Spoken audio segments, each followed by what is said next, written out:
Il est temps que nos ambitions personnelles viennent en dernier lieu et que les ambitions de notre pays soient notre priorité.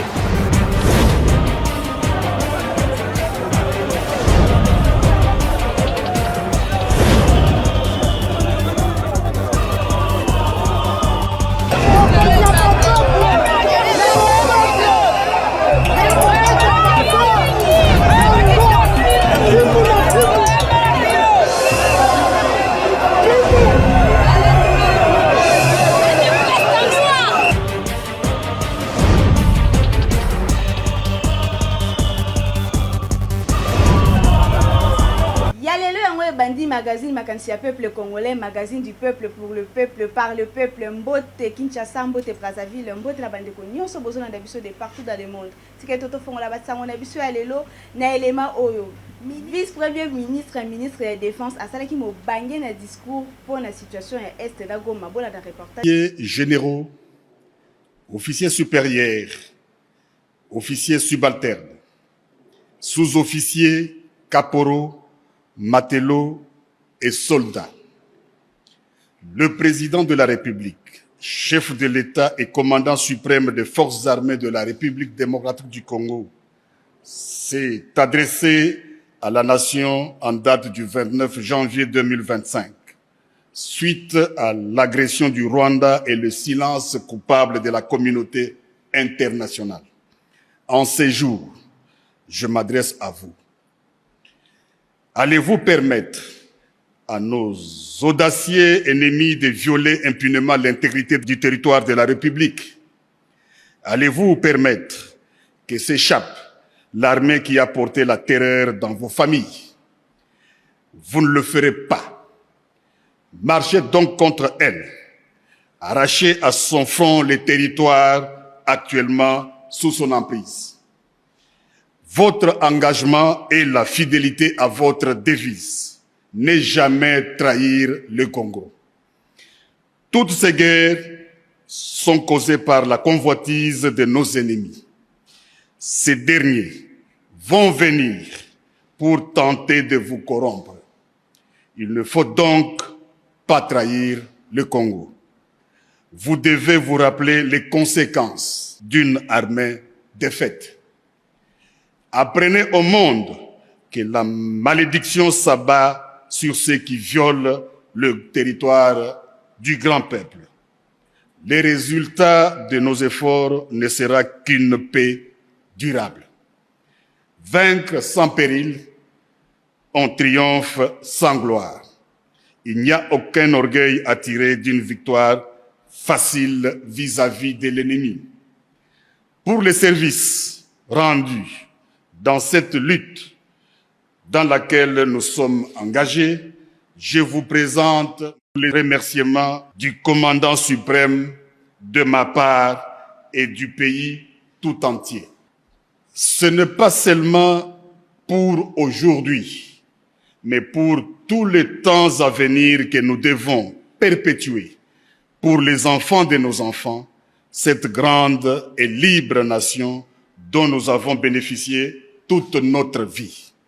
Je vous prie de vous souvenir, non seulement pour moi, mais aussi pour vous, que la nation vaut la peine que l'on se batte pour elle, pour s'assurer un tel joyau inestimable qu'est la République démocratique du Congo. Nous avons devant nous une épreuve de plus pénible. De nombreux et longs mois de lutte et de souffrance. Vous vous demandez quelle est notre politique. Je veux le dire ici. C'est faire la guerre par mer, par terre et par air, de toutes nos forces et avec toute la force que Dieu peut nous donner, de faire la guerre contre la tyrannie monstrueuse, jamais surpassée dans le sombre et lamentable catalogue du crime humain. Telle est notre politique. Il s'agit d'une question de vie ou de mort pour la République démocratique du Congo. Il s'agit particulièrement de savoir si le peuple congolais restera libre ou tombera dans l'esclavage post-colonial. Il ne doit pas y avoir de place dans nos rangs pour les pleurnichards et les lâches, pour les marchands de panique et des déserteurs. Notre peuple ne doit connaître aucune peur au combat et doit se joindre de manière désintéressée à notre guerre patriotique de libération, notre guerre contre les asservisseurs fascistes. Dans la situation actuelle, la crédibilité de notre armée est essentielle. C'est pourquoi vous devez assumer sans faiblesse votre mission constitutionnelle. Défendre les frontières de la République démocratique du Congo contre toutes les menaces, d'où qu'elles viennent. Vous devez donc faire face aux menaces qui se présenteront dans tous les domaines de conflictualité. Chacun d'entre vous doit se sentir concerné par cette mission. Ici, nous restons debout et nous nous battrons. Il n'y aura pas d'autre retrait. J'ai ordonné donc que tous les plans et instructions concernant un prétendu dialogue avec les terroristes du M23, supplétifs de l'armée rwandaise, soient complètement brûlés, et ce, immédiatement. Nous allons rester ici au Congo et nous battre. Si nous ne pouvons pas rester vivants ici, alors restons ici morts.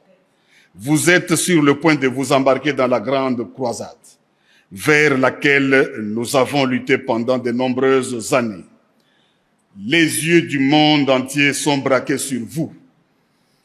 Les espoirs et les prières des personnes éprises de liberté partout dans le monde entier sont braqués sur vous. En compagnie de nos courageux alliés et frères d'armes sur d'autres fronts, vous parviendrez à la destruction de la machine de guerre rwandaise, à l'élimination de la tyrannie rwandaise sur le peuple opprimé d'Afrique et à la sécurité pour nous-mêmes dans un monde libre. Nous irons au combat à notre manière et nous serons accompagnés par l'esprit des millions de nos martyrs, de nos ancêtres, torturés et brûlés vifs pour leur patriotisme, de nos pères assassinés et de nos mères, nos sœurs, ainsi que nos filles massacrées et violées, de nos frères mutilés et de nos enfants étranglés. Et dans cette bataille, nous briserons l'ennemi et apporterons le salut à notre peuple, éprouvé dans la fournaise de la persécution, assoiffé seulement de la liberté, de droiture et de justice. La voie que nous avons choisie pour le présent est pleine de dangers, comme tous les chemins le sont. Mais c'est celle qui est la plus conforme à notre caractère et à notre courage en tant que nation et à nos engagements dans le monde. Le coût de la liberté est toujours élevé, mais les Congolais l'ont toujours payé. Votre force, c'est la cohésion qui vous rassemble et la constance de votre engagement.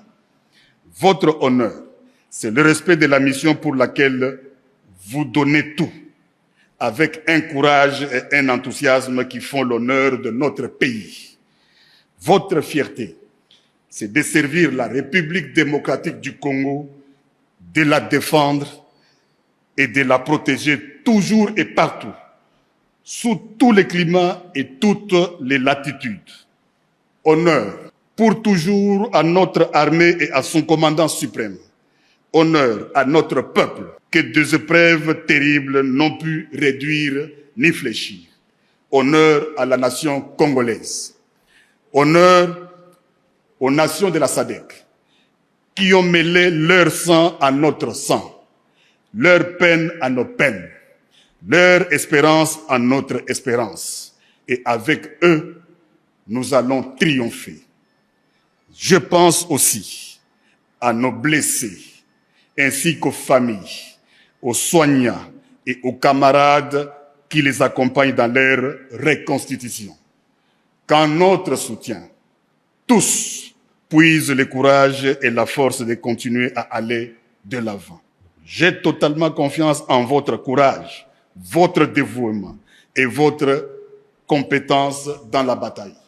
Nous n'accepterons que la victoire totale.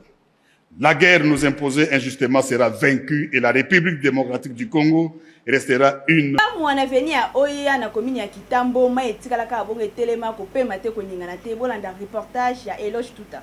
Et sali mikolo ebele kenzela oyo ya oya précisément la commune ya Kitambo eza ya kobeba makasi po mai etelemaka awa lokola ebale mvula ebeta to ebeta te mai ezalaka kaka population ayebi te soki akosala ndenge nini yango basengi na bakonzi batalela bango nzela oyo na mai oyo ezokotondela bango po soki mvula ebeti mai ezokotela bango tina bandako na yango kamera ya magazine makanisi ya peuple congolais ekitaki awa pona kolakisa na bakonzi ndenge population ya avenue oya bazali ko souffrir population à lobby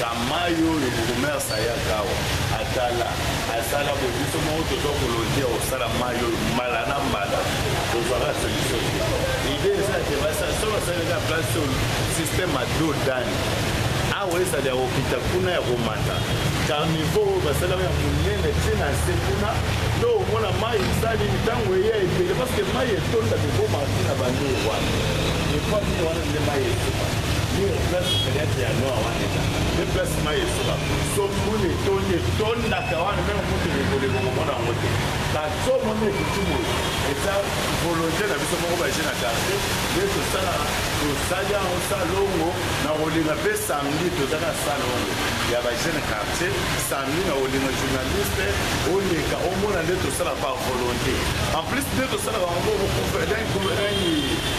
merci Kitambo a soutenir biso te après ça biso to aposa na terre ta moko ye simboyo na elongoli ba dalwana to longoli ba se batala te lokola moko ezala ba problème to we mo loko parce que so to tele to sala base bona mayo o meso na ofanda kona te parce que il fallait assutenir la tana ba pau ba buti ba neni to sala na omusomo donc lobby sami to na sala biso mo ba che kande kana mutana lo bondo mona ngana tele ba na dengi ba che to sala oya ba ko sana mo meso amuna na te ba meso yango etuli bako baba kia bakota kate c'est là où les profits donc ba to linga te pona mai awo kuta on fait mambo ke dengi kitira tango e matara okole katango ya makolo c'est là mon premier ça te na sei makolo zambuka batala le kambo papa donc gouverneur na biso yango surtout gouverneur il fallait soutenir la tambola na pe ba jour moko na ti ba samedi boye papa o tambolo o taba da avenir na quartier o le bi ko lelo samedi na Kitambo yo mo ko fe do Kitambo tout di bana Kitambo pour ce ya commerce ces années ba beso rapport o kitina na lingwa na chango beaucoup mais na commerce a beso rapport na éviter papa o la na ko kende parce que na ebi to sala campagne pour sur place wana lelo aussi na mono bosani kiri mpe kango bazola ndelate mai na oya tiere fit solo monzelo avenir mususu ebebi mai na mai tala awa tokosenga kaka na bakonzi basala quelque chose po mbula na mbula population azali kaka ko souffrir pona likambo ya nzela oyo kutu mituka ekoma kokima nzela oyo pona ebale ya monene etelemela bango awa keba na mystique ya fourmi ngolo akoki kobima na mai oyo sointin Jafar alu ateli bino matériaux aluminium na primo ko ya mukie bolanda bino moko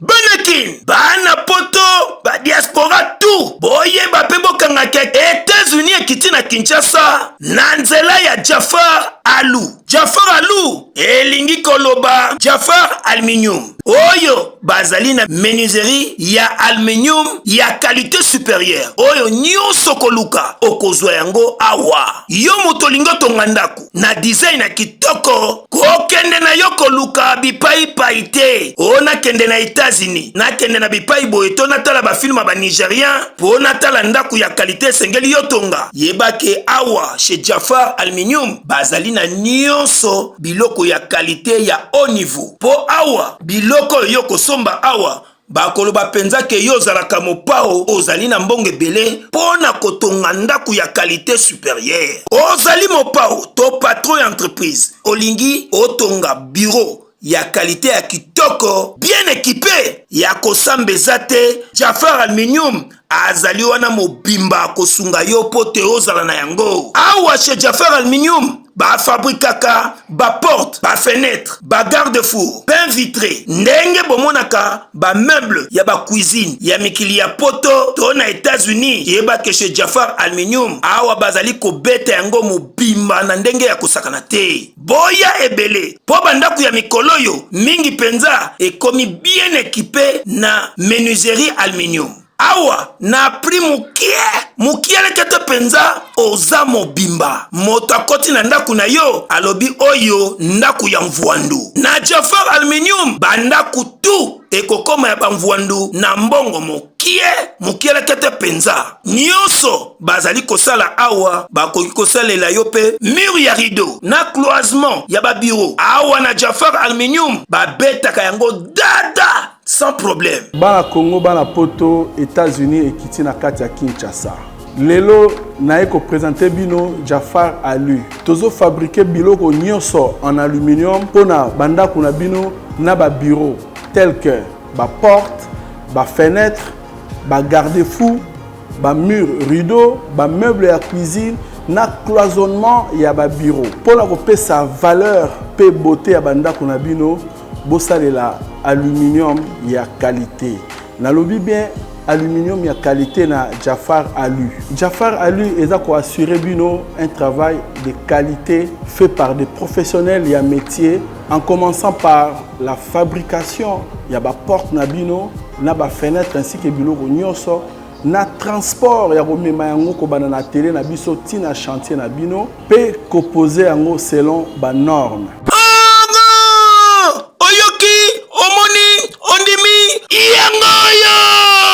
Yo muto tchaka tembe olio tindaka batu bakende ba Chine ba Dubai pe bipai na bipai pona kokende kosomba ba matériaux aluminium. Tala Jafar Aluminium akitiseli yo awa na Kinshasa bitambola tambola esili okoya kosala na crash pamba likolo ya bitambola tambola na prix mukie ozwi ba matériaux tout oyo yo kozala nango besoin pote ndaku na yo ezala na design ya kitoko to bureau na yo ezala ya supu. Yo jeune entrepreneur tala bureau ya qualité pe ya valeur oyo bakoki kosalela yo ezali kaka na Jafar Aluminium. Okanisa suki bongo Jafar Alu ndenge kaka bozali komona kafumba na depo oyo ezali na bamatosu tu soki kaka ofuti mbongo na yo na kati ya mbongo na yo wana transport ya komema ba matériel tu eke kotika yango ti na chantier pe tango bakiti yango na chantier wana mbala moko babandi kopose yango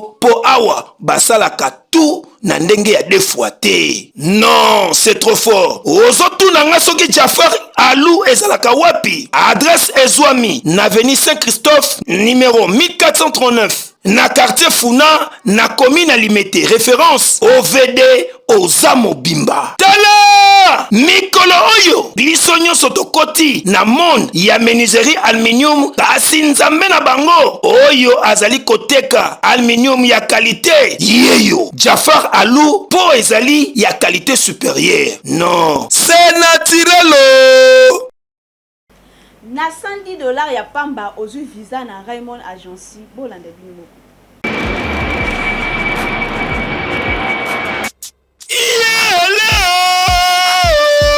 Raymond Agency ya sur pona assistance ya visa awa na Kinshasa pe na République démocratique du Congo mobimba.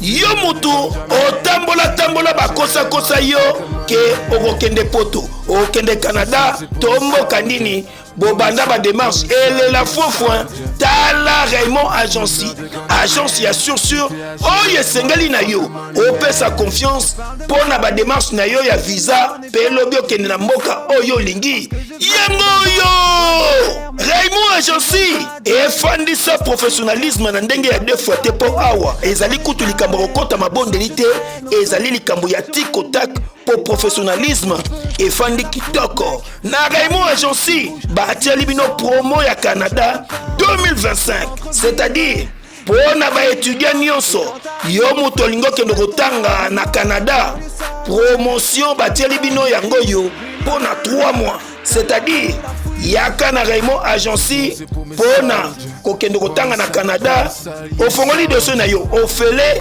ba traité dossier no kitoko joli malembe pe tango zwi visa na suka nde ofuti mbongo na yo na ndenge ya 2 fois te po musala esalemaka kitoko awa wana ezali pona visa d'étude Canada. Raymond Agency. Merci, son billet là. Ok. Avec son chef, toujours. Et c'est le départ. Merci beaucoup de nous faire confiance. Abigail, bon voyage. Merci beaucoup. Ok. Merci beaucoup la agence Raymond, la confiance sur la PSA qui est à l'honneur vraiment jusqu'au bout. Maintenant, nous sommes dans la ville de sur la bande pour exécuter la confiance sur la PSA qui s'occupe de nous au PSA en tout cas à la réussite.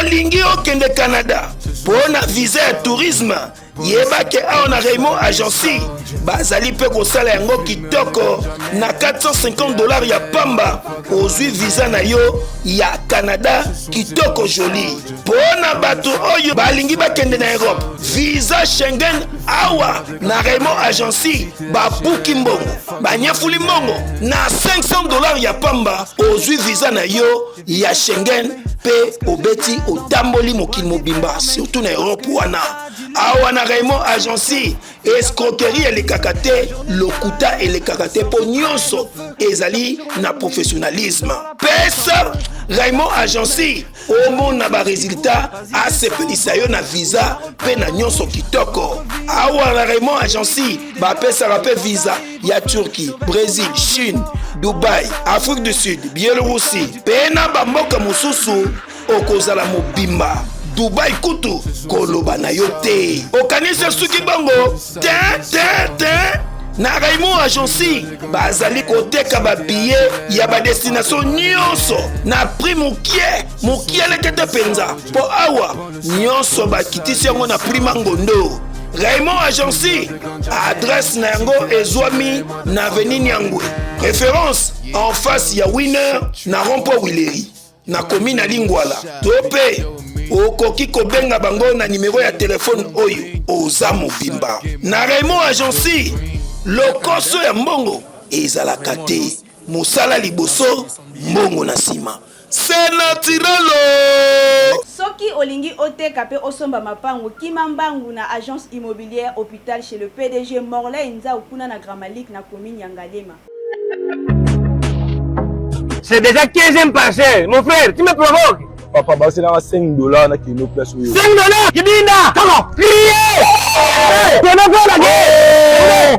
Mon frère, tu m'as escroqué presque 15 maisons. Solution makambu ya bandaku. Kuna makabatute. Escroquerie. Après c'est ça moko. Docteur expert makambu ya bandaku. Agence Imo Congo Hôpital. Voilà. Solution de gens bien aimés. Imo Congo. Voilà. Ils sont sérieux. Très sérieux. Tu viens de crier. Tu t'agites trop. Oh. Je cherche une maison parce qu'on m'a beaucoup escroqué ma sœur. Papa Zara na Kimia. Awa toza agence Imo Congo Hôpital. La moni problème na yo eza makasi. Ok n'est pas présent à biso à ta solution ba problème na. Voilà. Docteur Mapangu. Tata Pambola yo omoni na yena beleme kaka azamu takanda bascoquer makashi ala posa le pam. Donc vous allez hôpital immobilier. Donc je vais vous porter la solution Elenda. Oh la partir. Oh, beleme kaka. Agence Imo Congo Hôpital. Tala, tout ça bien organisé. Ton ami tout cas sans plat climatisé. Sobolingo Zokoka. Voilà. Cette belle voiture. Voilà. Elle peut aller voir les maisons. Oui. Vous voulez la kidnapper? Ça, c'est le encadrement. Hein? Kibinda, ouvrez la porte, Kibinda. Non, sinon vous êtes très bien organisé. Tout ça, c'est pour aller voir les maisons. Mon voisin, on va se compter pour toi. Ils sont organisés, tout ça. C'est pour aller voir les maisons. Non, je ne ferai plus la guerre. Kibinda, ici c'est bon. Bien, Kaka. Merci beaucoup. Ils m'ont connu au hôpital. Voilà. Monsieur, excusez. Aiguise à point tol. La ville quoi tape comme quoi déjà. Non. Comment tu me fais? Agent Simon Congo hôpital. Ma femme, sans exception. Tu me regardes, même une bonne maison. Pona kobongisa loposo na yo ebonga ekoma ngebu maison Mika cosmétique eteli bino ba produit moko kitoko bolanda ba détail. Maison Mika cosmétique et business bio. Eye libino ba produit ya solo pona ko traiter ba nzoto na bino surtout pona ba oyo bazalaka mabumu minene tala eloko oyo kosala ke libumu ekota ekoma mukelekete yango oyo jus de graissement yango nde ezali kosala ke pona ba papa ba melaka masanga na kimia nyonso libumu ya munene te ongai na bota moya kokanga lisu libumu ezalaka te otikala lingundu libumu munene tala jus oya dégraissement soki omeliango libumu plat neti kuto bota te ebongo kote ya bapapa boyeba ke pona bokolongondo bwa bukundu bwa nzoto bwa yo yeba ke bazali na kisi ya force eye mukolo nzoto yango nde kisi ya solo mukolo nzoto aye yango nde ezali kosunga nzoto ya bapapa po te libala ezala elengi pe supu na niveau ya 2 fois te ezali kotraite maladi lokola impuissance sexuelle éjaculation précoce hémorroïde oza mobimba awa na mukolo nzoto ezongisi nzoto na yo mobimba na force ya 2 fois te okanisi mama Mika suki wana chez mama Mika azo traité lisusu stérilité, diabète, nerf sciatique, tension, myome, chauffement matrice, débouchement trompe, na hernie, mais ya ba sorte nango nyonso. Pona bandeko oyo bazali na ba santé déséquilibré. Onga na bela ka beri mwana na nzoto ezali pena pete alembaka pamba yeba ke awo ezali na ba bouilli 100% bio. Tonga nzoto na niveau ya nyama, pote nzoto na yo ezala pena kolongone ya solo soki omeli potopoto oyo okozala mobimba pe santé elengi neti kaka na lola kote cosmétique ebiso mama Mika réparatrice ya loposo po niveau aza kotraite banzoto ya basi pe mibali palado madame palado messieurs bazali na ba produit lokola huile d'ananas savon anti-nduta anti-tampon anti-tache yango nde mobimba bazali pe lisusu na crème de beauté te métis ozongi pembe chéron et puis lisse ya nyama gommage bazali kosala ngo kitoko joli pomade ya suki plus huile pomade vimbovi pona ba papa oyo bazalaka Dimitri kuna na bayendisa bango bakobonga kitoko po azonga penza mobimba lokola mobali ya solo bazali pe na crème réparatrice anti vergeture pona basi nyonso bazali na ba problème na banzoto ekosunga bango makasi kasi tuna ngai nini bakisi oyo nyonso ezali kotraite bato ezali sans hydroquinone akutu ata ya mokelekete ya hydroquinone eza te mpe ezalaka te soki olingo benga Maison Mika cosmétique et business bio okoki kozwa bango na avenue Pozo numéro A17 quartier Matonge na commune na Kalamu référence cabine ya courant topo koko benga bango na numéro ya téléphone oyo plus 243 89 98 27 674 tala bako sabinote Maison Mika cosmétique et business bio awa 100% bio pe sans hydroquinone na ba produit na bango nyonso c'est naturel. Tokomi na rubrique na biso ya solola na fachi bino moko bolanda ndenge nini peuple congolais ba sololi na fachi na micro ya maître Gims.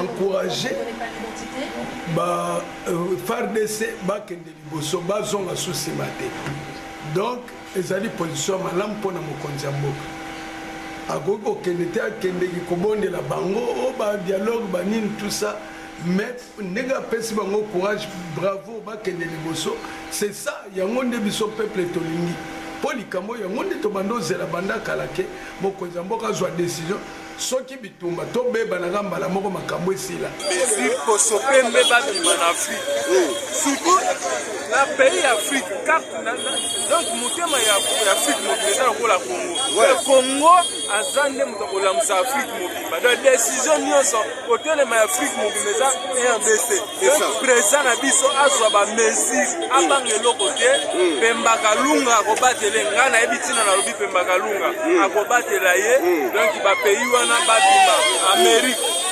ambassade ya France ya États-Unis ya Belgique bango babima batika ba africain okoluka na ndenge na biso sa bango tokovivre eza te ndenge balobaka soki mondele aza te tokovivre te tokovivre nzambe oyo akeli mokili tata mokeli oyo akeli mokili akopesa biso oyo ya biso ndenge tosalelaka bareligion na bango politiki na bango nzambe mpe apesa biso ya biso politiki na biso bareligion na biso matondo tokotambola malamu.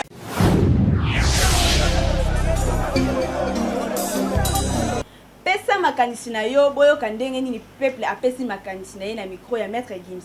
Pona nga peza justice oyo ezaka na maladi kaka ndenge olobi eza maladi vraiment babimisi bakulu na divagation tokomi mal à l'aise biso tokokende ermo oyo oteka na yo chakos no bomema ngo bien ozobanga banga surtout biso boye na re église na re mabaya nzela singa moye te saki koleka nango te so oleka nango tina moi bazosala baagression do moye te namoni ntina babimiseli bango te mpona nga kutu kobomaka te ngai akata makolo maboko azwi bango batie bango na mabulu poto mosusu koboma oboma moto omemi lisumu akata kaka maboko na makolo batikala bavadio ekoteya baninga mosusu baolinga omona bongo te koboma eza yango soso te masumu apamba ozwa akata bango kaka maboko na makolo komsa batikala bongo obomi mutu yo bakati yo maboko makolo otikali bongo ekopesa bango mateya.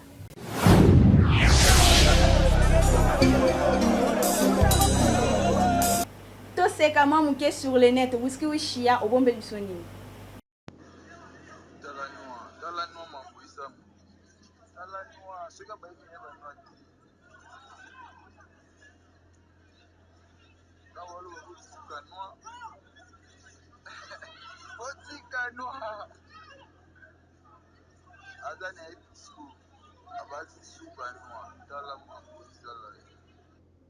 Nini yango esilaka te tokomi na suka ya magazine ya biso makanisi ya peuple congolais. Merci na bino nyonso bozalaki wana ebele scotché liboso ba poste téléviseur na bino pona kolanda magazine makanisi ya peuple congolais. Merci na équipe technique oba accompagner biso derrière la caméra maître Gims azalaki wana pona ko assurer ba image côté réalisation whisky wish ya pe azalaki wana boye ba ke rédaction ya lelo simbamaki epa ya BG Manda papa libanda pembe na coordination ya Hervé Maya ya ML ngana bino tokutani mbalasi. Il est temps que nos ambitions personnelles viennent en dernier lieu et que les ambitions de notre pays soient notre priorité.